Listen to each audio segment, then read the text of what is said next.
Welcome back to another episode of Love It There. You guys, fall colors are popping in the Midwest right now, which is where Hallie and I both are. Hallie literally FaceTimed me this morning and she drove down to Brown County. That's where you're at, right? No, it's not Brown County. It's literally the middle of nowhere. I couldn't even tell you where it is. It's not even in like a town. Okay, so she drives out before classes this morning to watch the sunrise from the top of a fire tower, overlooking all of the fall foliage on the trees. And I'm like, wow, what a cute little autumn activity that you did.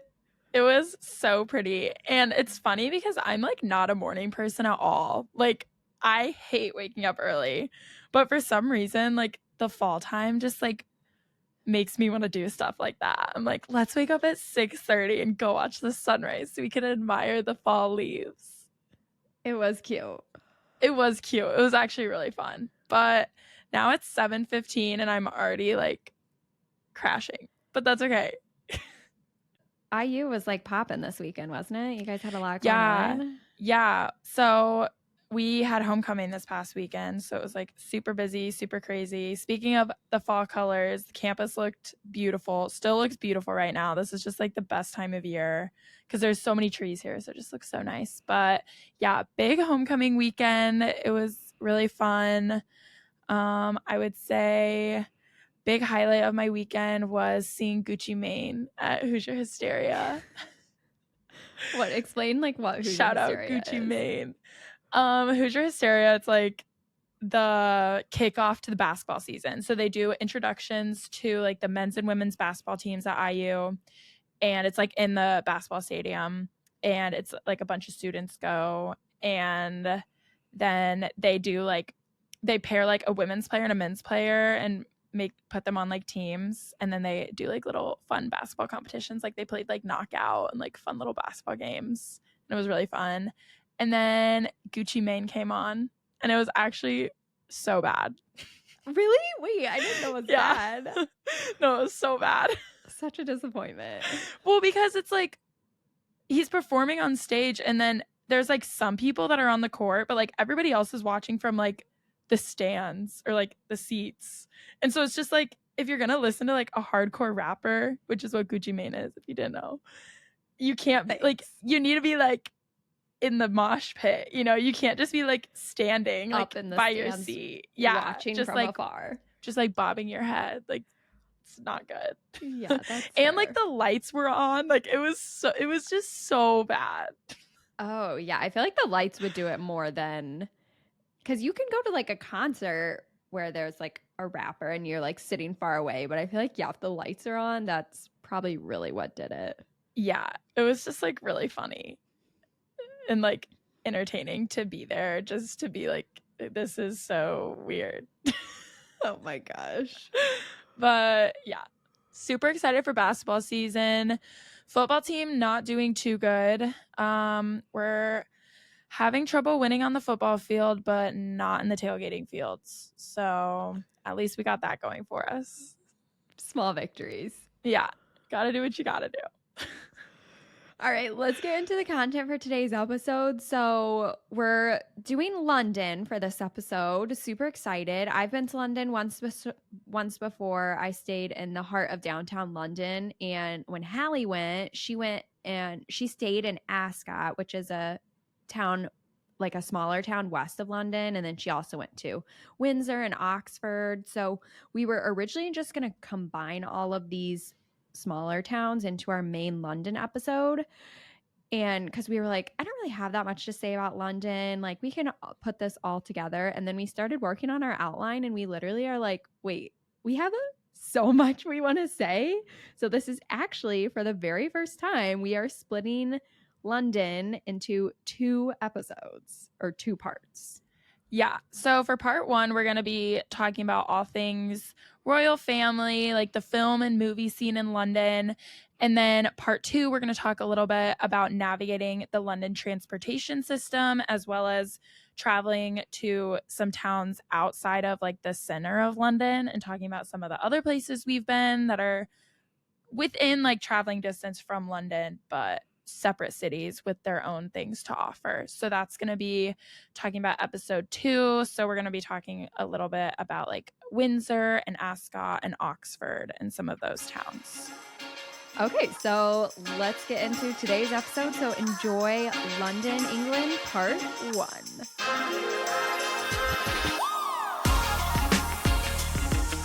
So before we get started, I just want to say that if you watch on video, yes, I have worn this sweatshirt before, but I wore it specially today because it has a little Union Jack on it, and I got this when I was in London. So Jack Wills is like a famous brand in London, and then it has like a location of this like little fishing town in the south of England. So wore it just for the app.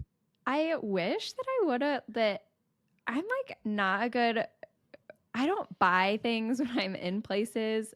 As I've said before, I don't like buying things, but I kind of wish I've bought like a t-shirt or something from each place that we've been, so we could literally like wear spirit wear for each of our episodes. Spirit wear.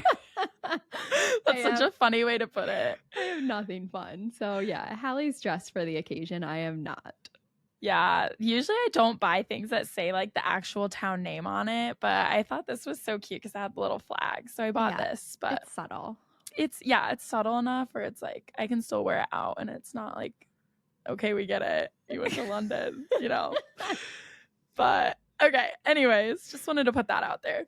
But we're gonna get started with listener content. So the first thing was that we were requested to do this entire episode in a British accent, which would actually have been so fun, but we would have gotten hate because our British accents are not as good as they used to be. Okay, we used to be pretty good at British accents, and actually there was when Kelsey and I were like really young. Well, no, you weren't that young. You were like, what was it? I was this the first embarrassingly cruise? too old. Yeah, I think I was maybe a sophomore in high school. Yeah, you were a sophomore in high school, which like that's not that old. That's like 16. Like that's not that old. And I'm like 10. Okay, and we're on this like family cruise, being heathens because like what else would we be doing? And we're at this like karaoke room in this cruise ship, and we're like going up to like choose a song. And for some reason, Kelsey and I are like talking to the employee in British accents. Like we're trying to convince people that we're from England. Cause like, yeah, like we're just weird. I don't know why. And so we're like talking to the workers in British accents, like telling them what song we want to do. And they're like, oh my goodness, like, are you guys from England? And we're like, yeah, we're from England. Like, can you tell by our accent? Like totally like convincing them, whatever. And then our mom comes up and like talks in her American accent and totally blows our cover, because then they're like, wait, is that your mom? Like, why isn't she British? But we fooled them. They actually thought we were from England. So our accents must have been pretty good at one point, but I'm not about to try to do that right now. No, it's okay to like do that when you're young, but like I'm not gonna try to do that now. Yeah, but thanks for the request. Yeah. Okay, and then the second one was royal family, yay or nay? So we have a lot of stuff we're going to talk about with the royal family. I mean, how can you talk about London without talking about the royal family? So first of all, I personally don't have strong opinions on the royal family. I've never been like, I feel like when Prince William and Kate got married, like the whole world like woke up to watch their wedding, and it was at like a weird time of day. It was like probably like 4 a.m. or something US time to watch the live stream of their wedding. And I remember people doing that, and I was like, what? Like what's I don't understand that level of fascination. So yeah, like I get the British love and respect for the monarchy. It's the American fascination with the royal family that I don't quite understand. I mean, for the British, like the monarchy has existed for so long that people cannot remember a time without it. And, you know, it's offered this sense of stability for them. Like Queen Elizabeth, during her 70 years as queen, 15 prime ministers came and went. So when you get that, like, you know, sense of instability essentially in your leadership, then something like the monarch, somebody like Queen Elizabeth, who was on the throne for decades, that can create this sense of comfort, that I understand why something like that would be valued and respected. Yeah, for sure. And I just think that's crazy that she was the monarch for 70 years, because that's like, I mean, that's people's entire lives. Like the elderly community, like she has been the queen for even like their entire lives. Right. And it's just like such a big change. And I remember when I was in England, it was last summer. So it was like she was like not in good health, and people were talking about like what's going to happen, like how much longer does she have. And I remember my friend that I was visiting, like their national anthem like ends with like God Save the Queen, and she was like, what happens, like what do we say if like we don't have a queen? And her dad was like, well, you'd say like God Save the King, like whoever comes in next. And she was like, oh my gosh, that's just like so weird, like they literally have to change their like national anthem. Yeah. Right. So it's just like things that you're so used to and are like so ingrained in you, and then to have to like train yourself to like change that, or like I'm sure it applies to like so many other things too. Right. So it's just like a whole lifestyle change. But another thing that was cool is that when I was there, it was the summer of her 70th year. And so that's like what they called the Platinum Jubilee. And basically what this means, it's like a jubilee is a mark of like a major milestone in the reign of a monarch. So it's like a celebration of like what they've done like for the country. And there's like different names for each milestone. And I didn't know this, but I was like doing research, and it said it follows the names of like wedding anniversaries. So I guess like 25 years is like your silver anniversary. So like 25 years as monarch would be your silver jubilee. Then 50 years is golden, 60 is diamond, and then 70 is platinum. So when I was there, it was like her platinum jubilee. And there was so much national pride when I was there. Like Union Jacks were everywhere, like all kinds of flags were like an obnoxious amount. It was like everywhere.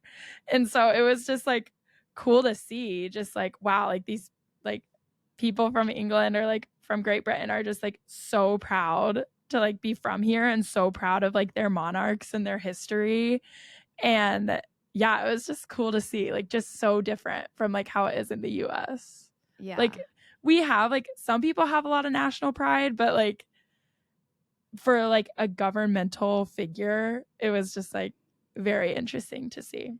Yeah, to be able for somebody to be in a leadership role for that many years, and still for the majority of your country to still like love and respect them that much is wild. Yeah. Because you think about like even a well-respected president in the US, usually by the end of their 4 years or maybe 8 years in office, they've done something to piss the majority of the people off. And so they're not going to get that much like love and respect. But for somebody to be on the throne for 70 years, and still every year that they throw this Jubilee celebration, the whole country just gets all excited for this, is very impressive. Yeah.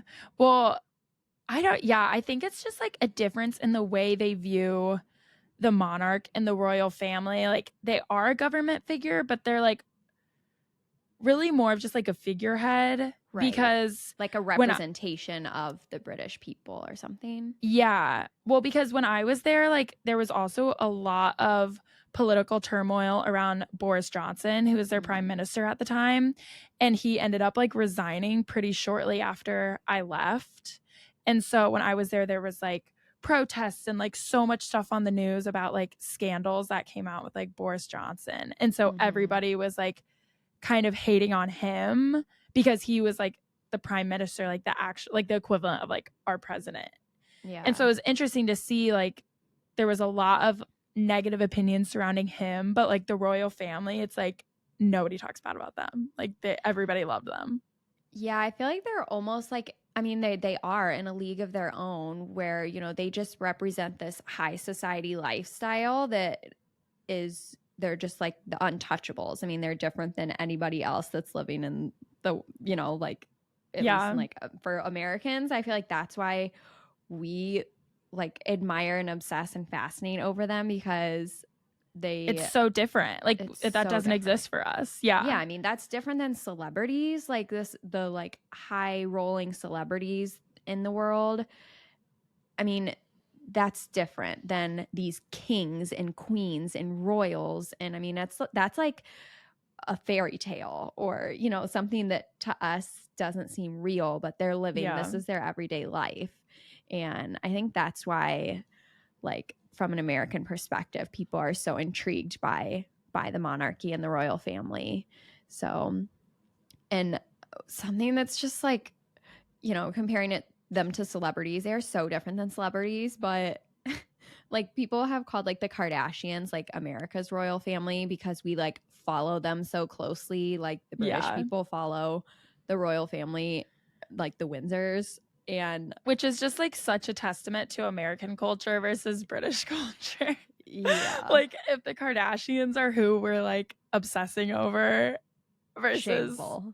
Yeah, like that's I've never ever watched an episode of the Kardashians. I don't follow any one of them on Instagram, so really? No. Yeah, I don't. Why? Are you like against them? No, I'm just, what is interesting about them? I don't know. They're just like so interesting. I have zero interest. See, I have zero interest in them. I don't find them interesting at all. Really? I can't even like tell you what I find interesting about it. They're just so like relevant. Like I feel like they're always like something's always going on with them that I like want to be in the know about. Like when Kendall Jenner just showed up at IU. Oh yeah. I literally like ran from my class to go track her down. Well, okay, I would do that too. I mean, just because like any celebrity in your Bloomington Kroger, like, are you kidding me? That's just a sight to be seen. Yeah, okay, so to fill anyone in that doesn't know, Kendall Jenner has like 818 tequila. She has like a tequila brand, and she did this thing where she like stopped at different college campuses to like stock their grocery stores with her tequila, and then like also went to like the bars that were like selling 818 tequila and did like served like alcohol to students. But literally no one knew she was coming until like the morning of. And then all of a sudden there were like whisperings of like, is Kendall Jenner in Bloomington? And everyone was like, no, why would she be in Bloomington? Then all of a sudden there was like pictures of her in our like local Kroger in That's Bloomington. Interesting that she didn't kind of market that a little bit more. But I guess it probably would have been insane if she actually like publicized that she was going to be there. Yeah. Well, like people were actually going crazy. Like her cars were like driving down the street and there were just like masses of people like chasing after them. Did she actually get to a bar, or did that plan just like get nixed and she was like, no, I can't do this? She was at upstairs and it was packed. Like you couldn't even move. Did you try to get in? By the time I got out of class, she had already left. And that's when we saw her driving away. But that's like all we saw. Yeah, so random. It was so random. And and it was just weird that like she didn't publicize it at all. She literally just like showed up and everyone was like, what the heck? But it did, like, it felt like, I don't know, like everybody was freaking out, like as if she was like, I don't know, she's a big celebrity. So I guess. Yeah, I mean, she's a big time celebrity. So. But I don't really understand why, but yeah. She's amazing. Tall queen. I'll always support a tall queen. Oh, I mean, she's gorgeous. She's beautiful. I've no doubt about that. Yeah. But, okay. Anyways, enough about the American royal family. Let's go back to the British royal family. What can you tell us about, like, the historical buildings of the royal family or other, like, big cultural landmarks or tourist destinations that you would recommend seeing in London? Okay, so Buckingham Palace, I feel like, is the biggest like royal family building and big time like tourist destination that you can go to in London. No one from I feel like that's the one that like everyone talks about. Like everyone probably knows of Buckingham Palace. Right. Huge, beautiful, you know, ornate decorations on the outside, or like architecture, and So it's really stunning, honestly, just to look at from the outside. But no one from the royal family lives there anymore. Queen Elizabeth and Prince Philip lived there until the pandemic, and then they moved to Windsor Castle, which is like 45 minutes outside of London. And Hallie went to Windsor. So we'll Loved talk about it. this. This is going to be like part 2. We'll talk way more about Windsor, Windsor Castle, all of that. But it was really surprising to me because I didn't know this. It was surprising to me that Queen Elizabeth, the Queen of England, lived in Buckingham Palace for as long as she did, because it is like right in London. And when I was there, it was just surrounded by tourists. Like, I just can't imagine her wanting to live somewhere where it's just like right in the middle of everything with so many tourists coming and going. And Yeah, because there's like gates around the palace, but it's pretty close up to like the edge of the palace. Like it's not like Windsor is so much more private and so much more blocked off, and which we can talk, like we'll talk about this more in the second one, but like that's her favorite place to be. Like that was her palace, and that's why she like wanted to move there. So it like doesn't surprise me why, because like you said, it's you just be bombarded by people all the time, like right outside your window. yeah, which that place is enormous. So she probably was in like where she'd spent most of her time in Buckingham Palace. I bet didn't have a single view of a single tourist because of how big it is. Right. It's probably like wrapped around, and maybe she just has like a courtyard view on the inside of the Buckingham Palace where she couldn't see the tourists. But I mean, do you know how big this is? Like, do you know how many rooms are in Buckingham Palace? Oh gosh. If you had to I'm guess. pretty sure I was like told at one point. I know it's like in the hundreds. I think it's like, I was going to say like 300, but 775 rooms in Buckingham Palace. So there's, and it's like, how many bedrooms? I have the outline. So Okay. there's 52 royal bedrooms and guest bedrooms, like 52 total of like that category of bedrooms. Okay. So like if you're in the royal family, you could sleep in this bedroom, or their guests could sleep in this bedroom. Then they have 188 staff bedrooms. Oh my gosh. Yeah. Then there's 92 offices, 78 bathrooms, and 19 staterooms. What? Yeah. So this place is giant. Offices, like, what? That's not even like the head of their government, right? Like, because they have like the head of the government building, right, which is like right down the road. Yeah. So it's like, what do they need so many offices for? Right. Which, okay, currently, since no one from the royal family lives there anymore, right now it's just the admin HQ, like the admin headquarters for the British monarch. Okay. So, I'm sure they use like those offices just to do like British monarchy organizational meetings and stuff like that. But yeah, I mean, it's a palace. It's Buckingham Palace. I mean, it's huge. Yeah. So that's just like, cleaning that. Can you imagine? Yeah. So like speaking insane. of the staff that has to clean and, take care of everything there, something that you can see or witness is the changing of the guards, which is really cool. And Jackson and I, when I went to London, I went with Jackson. This was the same trip that we did like Paris. We went to London first actually, and then Paris. But so Jackson and I, when we went to go see Buckingham Palace, and then we were walking over to see like Westminster Abbey and stuff like that. And we just happened to see the changing of the guards, which is where basically like day shift relieves night shift. It's essentially like the whole staff that's working in Buckingham Palace leaves as the new set of staff takes over. But it's very choreographed and elaborate and organized, and all the guards and the staff are wearing those red jackets with the black sheepskin hats and stuff like that, and there's music playing and everything like that. And it happens at certain times of the day, certain days, during certain seasons. I don't know exactly when, but we just happened to see it, and it was so cool. That's crazy. So is it just the guards, or is it like all the staff?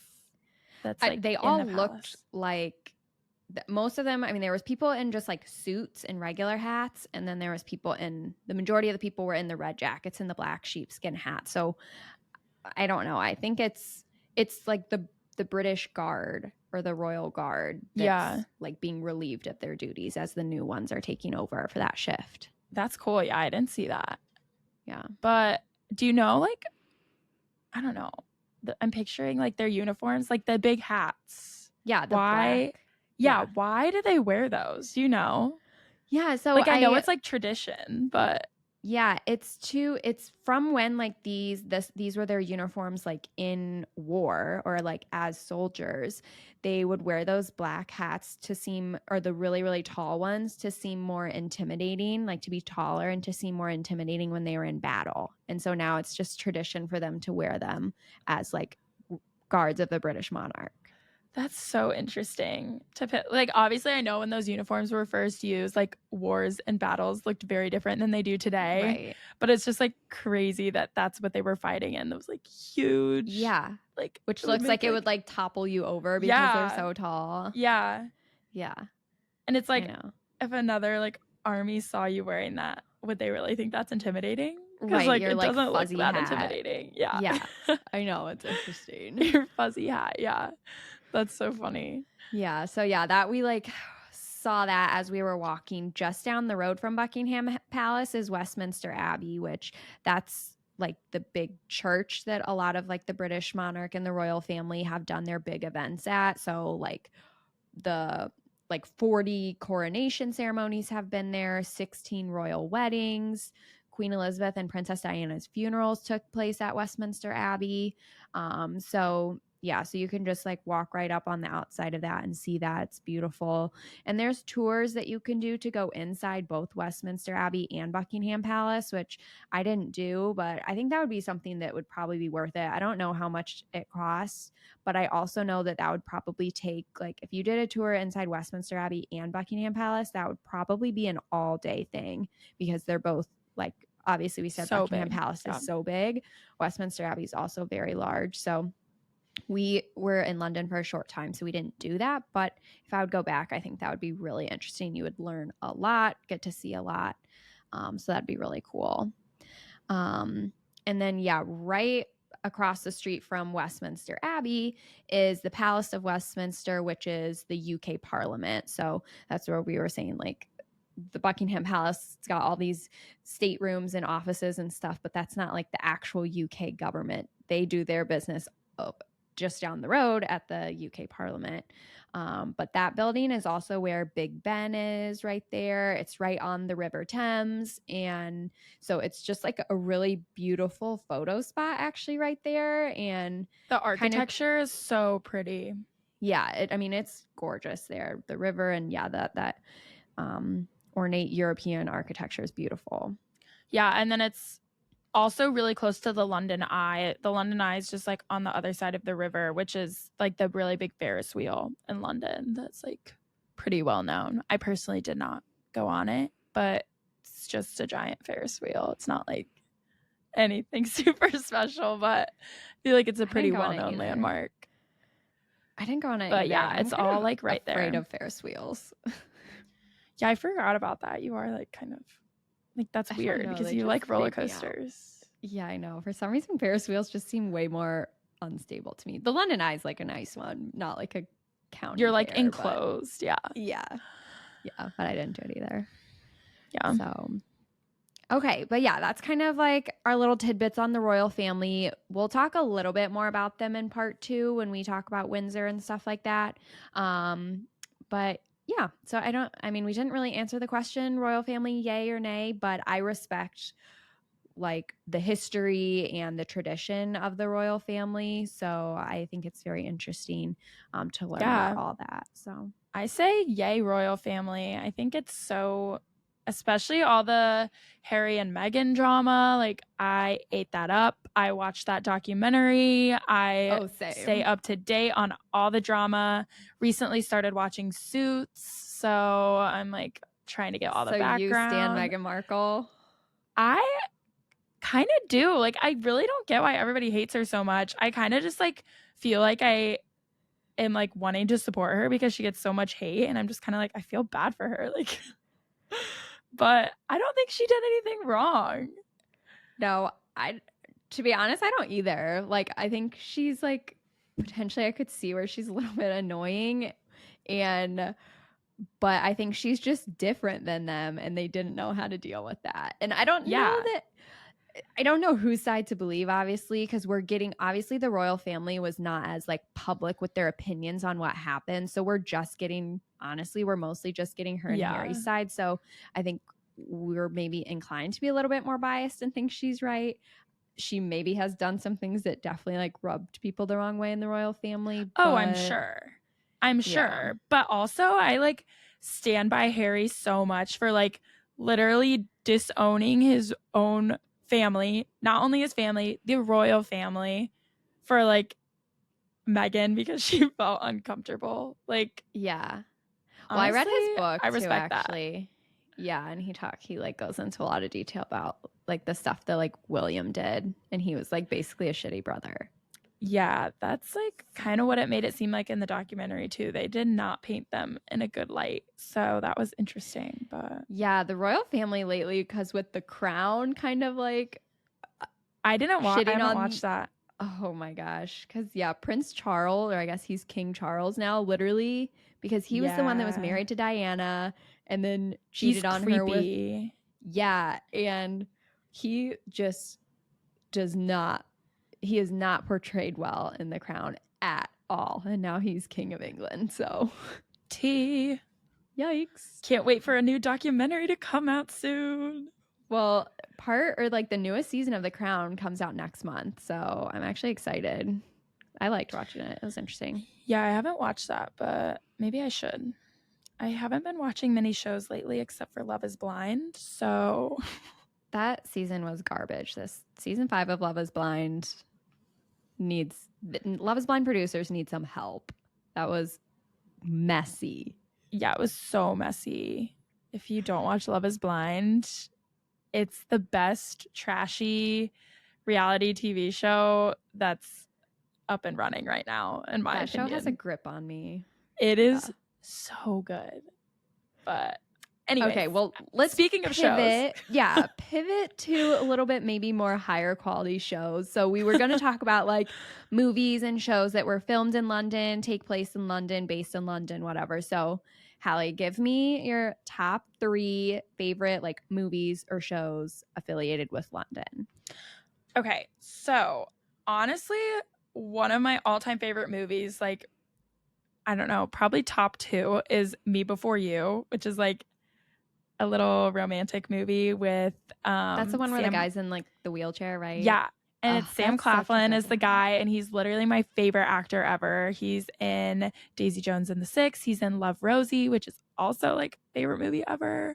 But yeah, that movie is like filmed in areas around London, and it's not filmed directly in London, but it's filmed at a lot of like castles and like royal grounds, like in the general vicinity. So that is my number 1. My number 2 is the Friends episode in London, which is like, obviously, London, how could you not? London, baby. So good. A funny one. I need to like go and rewatch that just for the laugh. Like, it's so good. And then my third one is Bridgerton. I love Bridgerton. Well, actually, I thought the first season was definitely the best, and then I like have watched the newer ones, and they're just honestly not as good, but I'll keep watching it because I think it's interesting to get like a little bit of the history and stuff.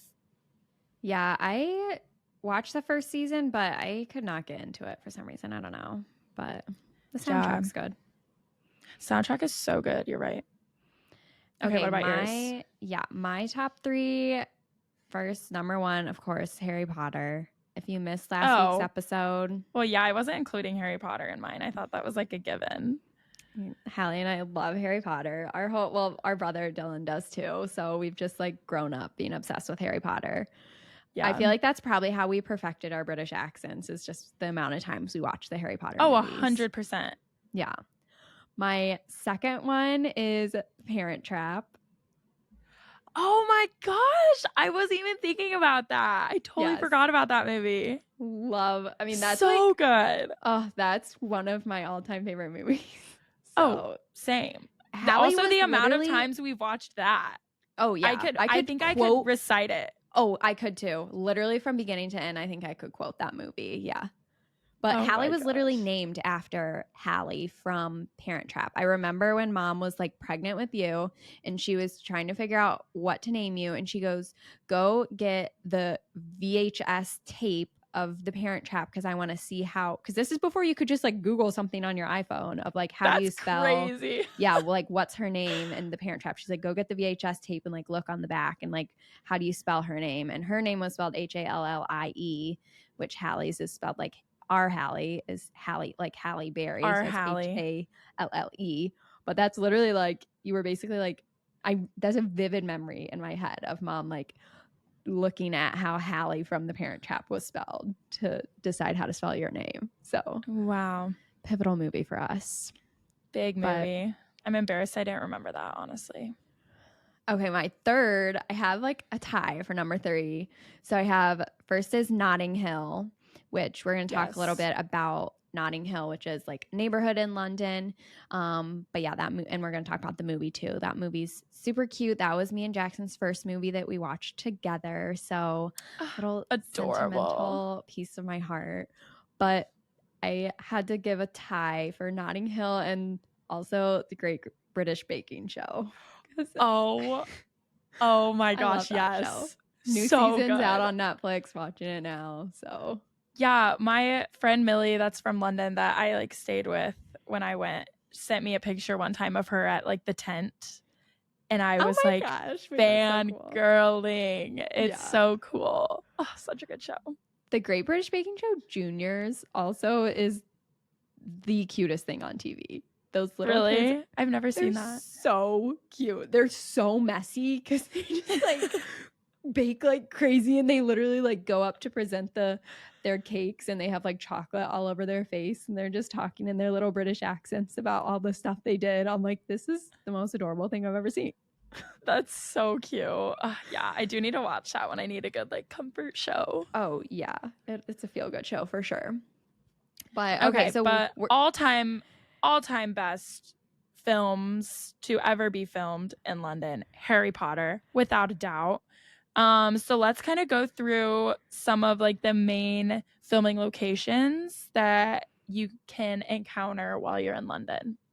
So the first one is the Millennium Bridge. This is a pedestrian suspension bridge that goes over the River Thames in London. And that's like the Death Eater Bridge, or at the beginning of the 6th movie when they're and if you haven't watched Harry Potter, if you're not a Harry Potter fan, you might. This is going to be a snooze fest. Yeah, but first you're of all, missing out. Yeah. If you think this is boring, we think you're lame for not reading the books or watching the movies. So sorry, but I don't feel bad for you. This is what people were saying last episode when we were talking about having never seen James Bond and never seeing Star Wars. So that's so fair. Honestly, yeah. So we deserve that. Okay, but anyway, so the Millennium Bridge, that's when the Death Eaters are like destroying everything at the beginning of the 6th movie. That like spins around and it like wobbles. Yeah, and it's then like waving. The pedestrians all like fall into the river and stuff like that. So you can walk across that. That's a bridge right in the heart of London. And then another one is called the Leadenhall Market, and that is where a lot of the Diagon Alley scenes were filmed. And it's just like lots of shops and stuff. But if you're not a Harry Potter fan, this little area, this market was so cute and so pretty. I feel like we went in the summertime, but if you went during Christmas, I'm sure it's just so decorated and so gorgeous. So yeah, I would just look that up and try to go there and just like walk through it. It's really cute. And then the last one I'll talk about is King's Cross Station, which is a real train station, but that's like the main train station in Harry Potter with platform 9 3/4, where they catch the Hogwarts Express and go to Hogwarts. And so they have like a photo op opportunity with platform 9 3/4. And so there's like a shop or a luggage cart that's like halfway through the wall, and so you can like stand there and you can put a little scarf, like a Hogwarts scarf on, and then they'll like throw the scarf up in the air. I already know you were loving that. My picture is so good, and I was looking for it before we started recording this episode, and I don't have it. So I asked Jackson, I'm like, is it on your phone somewhere? So he's going to look for me. But my picture is so good because they like literally throw the scarf up in the air. And so it looks like I'm like in midair going into the wall. So yeah, it's cute. You have to wait in a little bit of a line to get in or to get that photo op opportunity, but it was worth it. I did not go to King's Cross Station because I was like never on that side of London for some reason. I never like traveled through that train station, but I'm kind of sad I didn't go just because like I wish I could say that I've been there just because it's cool.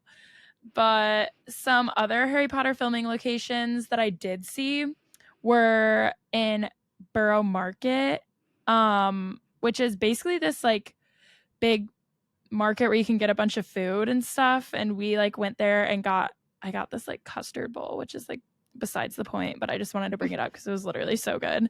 But anyways, it's this market, and this is like a pretty brief part, but in the third movie, Prisoner of Azkaban, Harry like walks through this market when he's going to the Leaky Cauldron. So it's just like a very like you're there and you're like, I feel like I'm in Harry Potter. Like it just feels very like, I don't know. But yeah, so that's one thing. And then Piccadilly Circus, which is a neighborhood of London that basically is like, it reminds me a lot of Times Square. Like there's a big like board with like lights and like ads, and it just like looks like Times Square.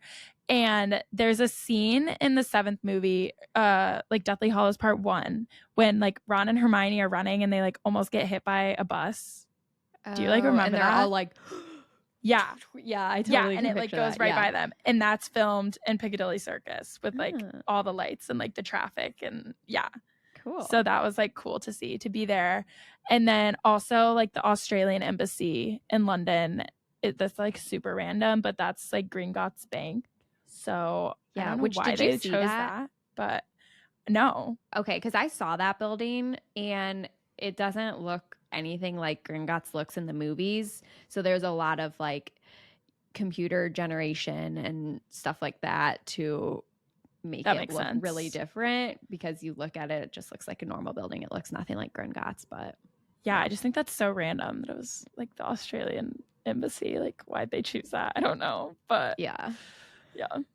But yeah, so those are the main filming locations in like the main part of London, or like the ones that we know about or have heard about that are worth mentioning. There's some others in other parts of England. Hallie went to a few in like Oxford area, so we'll talk about those in part 2.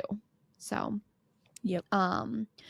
but for now, we'll move into Notting Hill and talking about that. So like I mentioned, Notting Hill is a little neighborhood or a little area of London, and it's super cute. The pictures, if you see the pictures, which we have some that we'll post on the Instagram, but all the like townhomes that are lining the streets are like colorful, and everything just looks so perfect and so cute. So just to like go over there and like maybe just grab a coffee or walk around or something would be really nice. It's just like really different than, I mean, London's a big city, and so to get outside of the city a little bit and go to like a quaint little town is something really fun. But yeah, so Notting Hill, the movie, that's like a rom-com with Hugh Grant and Julia Roberts, where Julia Roberts is this American actress and she falls in love with this British book owner. And so you can go to like the Notting Hill. No, she falls in love with a British bookstore owner. Yeah. British bookstore owner. He just owns a book. Owns one book. Yeah, but you can go to this bookstore. They have like the Notting Hill bookshop that you can go into. And that's like where they filmed it too. And then you can see there's like a scene in the movie where they like climb this fence to get into this park. And so there's like that's all right there. I mean, it was all filmed right there. So I have a picture of Jackson like pretending to climb the fence because he loves this movie. And like I said, it was our first movie we watched together. So Aw, it's like, you guys are so cute. so, yeah. Getting the cheesy little photo. Oh, I mean, again, do you guys remember me talking? We did nothing hardly that cost money. So we just literally just go and like take pictures of each other doing dumb things in front of these tourist destinations. So, but yeah, Hugh Grant's character's apartment's there, so you can see that. So yeah, that was really fun. That was super cute. Really recommend going there just to see that. And it's a little bit like it's not super walkable. I think it's like 3 miles or so, or like 3 to 4 miles from like Buckingham Palace, maybe. I had to take the tube to get there. It was like definitely a little more on the outskirts. Yeah, so we took public transport, but we'll talk about that more in part 2 on like the tips and tricks for the public transport in London. Yeah. But you went to Notting Hill too, right? Yeah. You saw it? Yeah. Yeah. Yeah, it was so cute. Mm-hmm. Okay, I think anything else you want that we missed for like part 1 that we want to put in here? One other thing that I wanted to bring up is Harrods, which is this like huge department store in London. And when I say huge, I looked it up to see how big it actually is. It said 5 acres is how big this store is. And it's basically a mall. Like it's like a mall because it has like multiple different stores in it, but it's all considered Harrods, I guess. And it was just like the most mind-boggling thing I've ever seen. Like everything in there was luxury and it was so nice. Everything you can imagine, even like children's toys were luxury and like so expensive. And I like took a couple pictures of things because I was like looking at all like the dresses and they were just like beautiful, like so detailed and just like the most like gorgeous gowns ever. And we were in like the children's section and there were these like tiny children's dresses for £3,000 each. Oh my gosh. And so I'm like looking at all of them like, oh my gosh. And there's these like rich families around me like shopping and I'm sitting there like, look how expensive this is. They're like, you don't belong here. Yeah. Oh, I clearly did not. Like I was amazed. But there was also like a whole like food section, so you could go down and like get like gourmet like chocolates and pastries and like literally everything you could imagine. I could have spent all day in there. It was so fun. So that would be like a really big thing to go see in my opinion. Even if you like don't buy anything. I literally didn't buy a single thing, but I spent like hours in there just like walking around. Yeah, and so Harrods is in the neighborhood of Knightsbridge, which is like one of the most affluent neighborhoods in London. And that's actually where you can find, so we mentioned Parent Trap. So 7 Pembroke Lane, which is like Annie's London home, that when Hallie goes to see or to stay with like her mom, she goes, this is it, 7 Pembroke Lane. That you do remember everything. That house is in Knightsbridge, so that's like where Harrods is. So yeah, that's so funny. Which I didn't see. We didn't go to like see that area. I didn't actually see Harrods at all. I know of it, but yeah, we didn't go over to that area. But if I would go back, I would definitely like go see, and I would like definitely want to go see 7 Pembroke Lane. Oh my gosh, that's so funny. But yeah, it was like a really nice area. There was like lots of things to do, lots of shopping. Yeah, definitely very like affluent, really cool. But the other thing that I wanted to mention, this is actually like pretty close to Notting Hill area, is the Churchill Arms, which is, it's like a pub, but it is so cool. Like the inside is like, well, it's hard to say because when I went, the inside was decorated like so decked out and like Union Jacks and like everything UK, but I'm like, I don't know if it's normally like that or if it was just like that because of the Platinum Jubilee. Right. But the outside, I'll post a picture of this on the Instagram for sure. I went in the summer, and so in the summer it's covered with all these like colorful flowers. And then I know like they change it like seasonally, but it was so cool. Like even if you don't want to go in to eat, like just go and look at it because it was like the coolest building I've like seen. It was so pretty. And Yeah, I that's feel like- in Kensington, I believe. Let me double check. Yeah, Kensington. But that's like the neighborhood next to Notting Hill, basically. So Yeah, I feel like when you guys see a picture of this, you have seen this before. You'll know Yeah. what Hallie's talking about. Like when you see the picture, it's like very highly photographed because of like the flowers and stuff on the outside. It's so pretty. Yeah. But I actually went in and like got some drinks with my friend's sister, and it was like really fun and like cool to be in there and just like a cool experience. Yeah, that would be cool. Yeah. But I feel like those are like the two other things that I wanted to bring up. I feel like we've covered a lot. We have a lot more to cover in part 2. I'm so excited to talk about the things in part 2 because I had some little solo travel adventures around some of the little outskirt towns. So I'm really excited to talk about it. And yeah, I feel like we covered a lot of information in part 1. I feel like this was good. Yeah, which again was so surprising. Not that like, I don't know, I just feel Hallie and I have both been to London and it wasn't like my favorite place I've ever been, but I think it's just because it's like a little bit less European than some of the other European cities are. I mean, people speak English, it feels a little bit less, it's more familiar. So it felt a little bit less exciting. But there's just so much culture and history to London that as Hallie and I were doing our outline, we're like, wow, we actually have so much to talk about, so much that's worth mentioning and that is interesting to us. But stay tuned for part 2. Because we have a lot of stuff. More stuff that's interesting that'll be definitely worth a listen. So thanks for hanging out with us for another episode.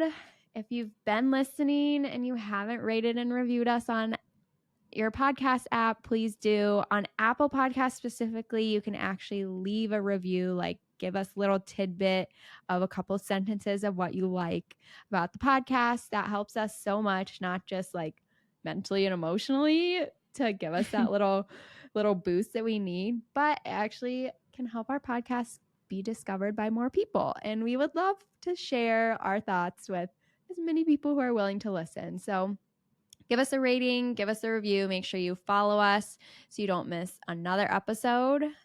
Follow us on Instagram at Love It There Pod to see all of our photos. Subscribe to our YouTube channel at Love It There Pod on YouTube to see all the video content.